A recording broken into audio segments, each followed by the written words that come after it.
Guys, so,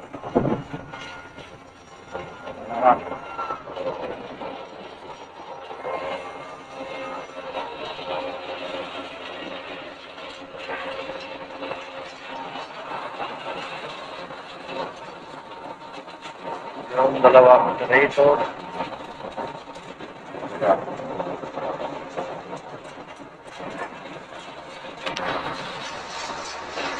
Yan si Tandang Limang Kanaw.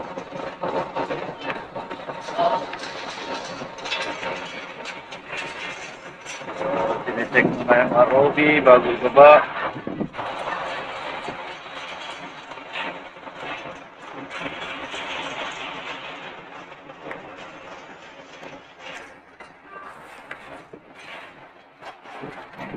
Tayo rito sa tagiliran para makita natin mabuti.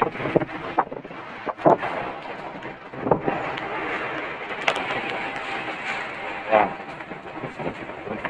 Yan na yung ROV. So, ayan, nakikita nyo na yan ay yung jacket ng windmill. So, wala pa yung windmill. Yan pa lang yung pinakapaa pa lang. So, mapapatuhan pa yan. Tapos, ng survey nito, lalagyan ng kanya na cable laying. Yan ang trabaho natin. Ang trabaho ng robot na yan, check na sa underwater kung may mga obstruction ba o ano. Yan ang trabaho niyan. Yung buhangin o may batuhan. Yan ang gagawin niya sa ilalim. So yan ay may control sa taas, makikita yung seabed.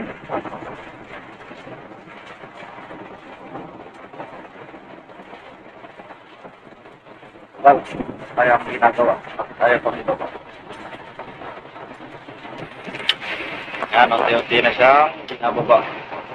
Nag-extend na yung David. Makakaling yan, di ba? Wala siyang wire, puro sensor ang gamit niyan. Mayroon din sensor doon sa ilalim na ibababa.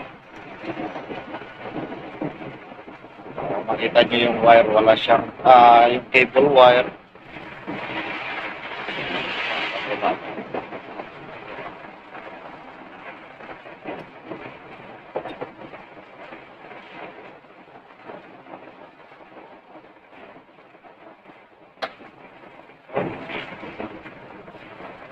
Napakagaling talaga ng technology. Ano?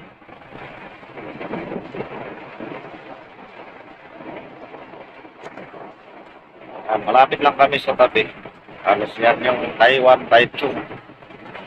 Kita nyo na yan ng mga ilaw. Nasa 3 hours din para maka-travel ng barko. Then makarating na kami sa Narito Port. Pero as of now, May 8 pa kami makakatabi kasi yun yung nakalagay sa pagdaon nitong barko. Ayan na. Nababa na. Nababa na si Robotech.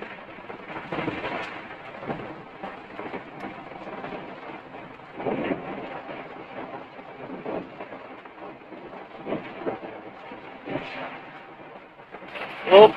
Ay masyadong puta. Eh, galingan mong sumisid.